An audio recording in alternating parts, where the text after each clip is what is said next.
बुद्धं शरणं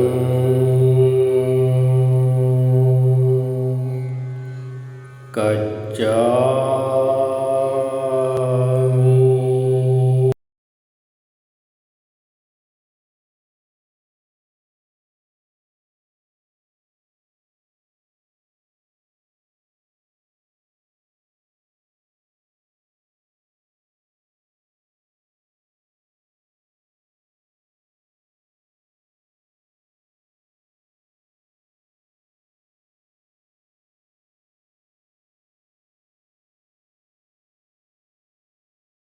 குருவே சரணம், குருவே துணை, குருவே போற்றி, குருவே எல்லாம்.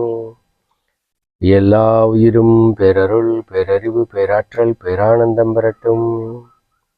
அனைவருக்கும் அன்பான வணக்கங்கள். எப்பொருள் யார் யார் வாய் கேட்பினும் அப்பொருள் மெய்ப்பொருள் காண்பது அறிவு. இந்த காணொளியில் நாம பார்க்க இருக்கிறது, சான்றோர்கள் என்றால் யார் அப்படின்னு பார்க்குறோம். இப்போ நாங்கள் படித்தப்ப எங்களுடைய கல்லூரி பேராசிரியர்கள்லாம் ஒருவர் சான்றோராக வேண்டுமென்றால் குறைந்தது 5 மணி நேரம் படிக்க வேண்டும், பொதுவான விஷயங்கள் அப்படின்னு தான் எங்களுக்கு சொல்லிக் கொடுத்தாங்க. அப்போ நினச்சோம், ஒரு 5 மணி நேரம் நம்ம படித்தோம் அப்படின்னா நம்ம சான்றோர் போல, அல்லது 6 மணி நேரம் 8 மணி நேரம் படித்தா சான்றோர் போல ஒரு நாளைக்கு அப்படின்னு நினச்சிருந்தோம். அப்படி பார்த்தா இன்றைக்கெல்லாம் அந்த அரசாங்க தேர்வு எழுதுறதுக்காக படிக்கிறவங்க ஒரு நாளைக்கு 10 மணி நேரம் 12 மணி நேரம், அதுவும் தேர்வு நெருங்கிடுச்சுன்னு வைங்க, கேட்கவே வேணாம், 6 மணி நேரம் தூக்கம் போக மற்ற நேரம் பூரா புஸ்தகமும் கையுமா தெரியுறாங்க. மனமும் மூளையும் அந்த டிஎன்பிஎஸ்சியோ அல்லது அது சம்மந்தமான வேறு பரீட்சை எழுதுறதுக்கோ பூரணமாக தயாராகி அவங்க அந்த பரீட்சை பாடம் தேர்வு இது சம்மந்தமான சிந்தனையை தவிர வேறு எதுவும் இருக்காது, அந்த அளவுக்கு அவங்க இருப்பாங்க.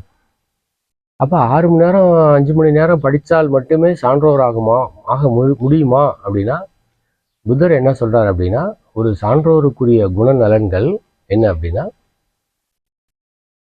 எண்ணம், நம்முடைய மனம், எண்ணம், சொல், வாக்கு. மனம், வாக்கு, எண்ணம், சொல், செயல். எக்ஸிக்யூட் பண்ற எந்த செயலாக இருந்தாலும், நம்ம சாதாரணமாக காலையில் எழுந்திருக்கிறதுல இருந்து இரவு உறங்கும் வரை, உறங்கும் வரை பிறரோடு தொடர்பு கொள்ளக்கூடிய அனைத்து விஷயங்களிலும் சான்றோர்கள் சாந்தத்தோடு இருப்பார்கள், அமைதியோடு இருப்பார்கள். சிலர்லாம் பார்த்தா அப்படியே எப்படி இவ்வளோ காமாக இருக்காங்க அப்படின்னு நமக்கு ஒரு ஆச்சரியம் வரும் பாருங்க. எல்லாத்துக்கும் வராது, ஏதோ லட்சத்தில் ஒரு ஆளுக்கு அல்லது சில பல ஆயிரங்களில் ஒருவருக்கு இருக்கும். நமக்கெல்லாம் மனம் கடாமுடான்னு ஓடிக்கிட்டு தான் இருக்கும். அதனால நமக்கு சாந்தன்றது நமக்கு ரொம்ப தூரம் தான். இப்போ போதி தர்மர் மாதிரி வாழணும் அப்படின்னா அவர் தியானத்தின் பொழுது சாந்தமாகவும் மற்ற நேரத்தில் ஒரு வீரனாகவும் இருக்க வேண்டும். அந்த பயிற்சி நம்ம எடுத்துக்கிட்டு இருக்கோம், கொடுத்துக்கிட்டு இருக்கனால நமக்கு சாந்தத்துக்கும் ரொம்ப தூரம். அப்போ ஒரு சான்றோர் என்பவர் மனம், வாக்கு, காயம் அப்படின்ற எண்ணம், சொல், செயலில் பிறருடைய நன்மையின் காரணமாக உச்சபட்சமான அமைதியை, சாந்தத்தை உடையவர்களாக இருப்பார்கள்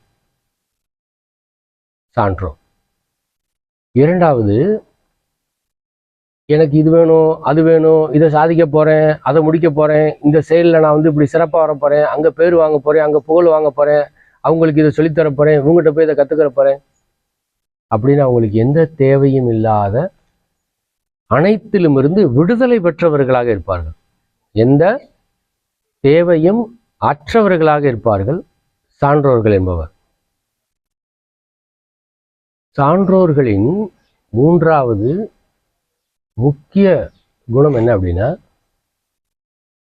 விருப்பு வெறுப்பற்ற. ஏன்னா வேண்டுதல் இல்லை அப்படின்னா அப்புறமே அதுக்கு எந்த விதமான அபாவமும் இல்லாமல் விடுதலை அடைஞ்சிட்டாங்க அப்படின்னா, அவங்களுக்கு விருப்பு வெறுப்பற்ற, அனைத்தையும் விருப்பு வெறுப்பின்றி பார்க்கக்கூடிய ஒரு சமநிலையில், வேண்டுதல் வேண்டாமை இலானடி சேர்ந்தார்க்கு யாண்டும் இடும்பையில், அவங்களுக்கு தான் எதுவும் தேவைப்படலையே, அப்போ துன்பம் இருக்காது.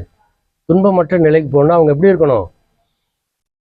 சமநிலையில், வேண்டுதல் வேண்டாமை, விருப்பு வெறுப்பு, மேல் கீழ் அப்படின்ற எந்த விதமான வேறுபாடுமற்ற, பிரிவினையற்ற, எந்த விஷயத்திலும் பிரிவினையற்ற ஒரு சமநிலையில் இருப்பார்கள்.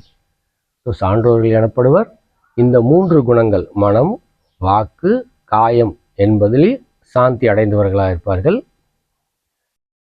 அனைத்திலும் இருந்து விடுதலை பெற்றவர்களாக இருப்பார்கள். எந்த விதமான தேவையும் இல்லாமல் விருப்பு வெறுப்பற்ற, வேண்டுதல் வேண்டாமையற்ற சமநிலையில் இருப்பார்கள். இந்த 3ஐயும் உடையவர்களே சான்றோர்கள் அப்படின்னு புத்தர் சொல்றார். நாமும் சான்றோர்களாவதற்கு, அதாவது வையத்துள் வாழ்வாங்கு வாழ்ந்து கொண்டே சான்றோர்களாவதற்குரிய செயல்களில் சிறிது சிறிதாக ஈடுபடுவோம். நன்றி, வணக்கம்.